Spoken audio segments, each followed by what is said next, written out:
మహిళలపై సమాజంలో జరుగుతున్న అఘాయిత్యాల నేపథ్యంలో వారి హక్కులకు భంగం కలగకుండా పారా లీగల్ వాలంటీర్లు న్యాయపరమైన సేవలు అందించేందుకు ముందుకు రావాలని జిల్లా కోర్టు ప్రధాన న్యాయమూర్తి ప్రభాకరరావు సూచించారు.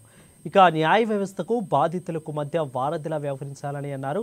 నాల్సా ఆదేశాల మేరకు ఆదిలాబాద్ జిల్లా కేంద్రంలోని డిఎల్ఎన్ఎస్ ఆధ్వర్యంలో పారా లీగల్ వాలంటీర్లు ప్యానెల్ అడ్వకేట్లకు 2 రోజుల పాటు జరిగే శిక్షణ శిబిరాన్ని న్యాయమూర్తులతో కలిసి వారు ప్రారంభించారు. చైల్డ్ ఫ్రెండ్లీ లీగల్ సర్వీసెస్ స్కీమ్లలో భాగంగా ఈ అవేర్నెస్ కార్యక్రమం నిర్వహిస్తున్నట్లు ప్రధాన న్యాయమూర్తి తెలిపారు.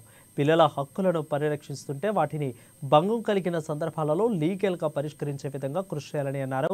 దీనిపై పూర్తి స్థాయి అవగాహన కోసమే ఈ శిక్షణ శిబిరం ఏర్పాటు చేయడం జరిగిందని ఆయన స్పష్టం చేశారు. శిక్షణ శిబిరాన్ని సద్వినియోగం చేసుకుని కొంతమందికైనా న్యాయం చేసే దిశగా అడుగులు వేయాలని ఆయన ఆకాంక్షించారు. ఈ ప్రోగ్రామ్ మనం national legal service authority NALSA అంటాము. వారి యొక్క ఆదేశానుసారం ఈ child friendly legal service scheme 2024 మీద మిమ్మల్ని ఎనలైజ్ చేయడం కోసం 2 days ప్రోగ్రామ్ డిజైన్ చేసి ఏర్పాటు చేయడం జరిగింది.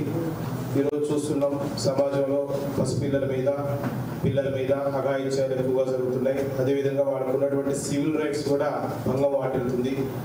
చాలా విషయాలు బయటికి రావాలి. కాబట్టి ఈ పారా లీగల్ వాలంటీర్స్ అనేవాళ్ళు ఒక వారధిగా న్యాయ వ్యవస్థకి బాధితులకు మధ్య వారధిగా పనిచేసి పిల్లల యొక్క హక్కులు ఏమైనా భంగం వాటిల్లితే వాటిని లీగల్గా పరిష్కరించే విధంగా మీరు ప్రయత్నం చేస్తారని చెప్పేసి ఏ విధంగా పరిష్కరించడానికి ఉన్నటువంటి అవకాశాలు ఏంటనేది తెలుసుకోవడం కోసమే ఈ యొక్క సెన్సిటైజేషన్ ప్రోగ్రామ్ అనేది ఏర్పాటు చేయడం జరిగింది.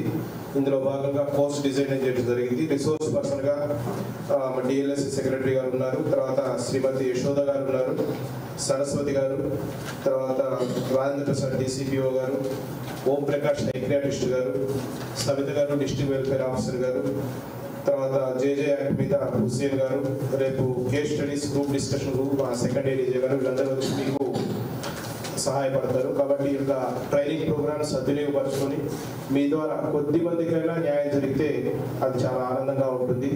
ఈ దేశంలో ఎవరు కూడా పేదరికం వల్ల ఇంకేదైనా వివక్ష వల్ల న్యాయం పొందకుండా ఉండకూడదని చెప్పేసి ఆ న్యాయం అనేది అందరికీ సమానంగా అందజేయాలనే ఉద్దేశంతో లీగల్ సర్వీస్ అథారిటీ యాక్ట్ అనేది ఏర్పాటు చేయడం జరిగింది.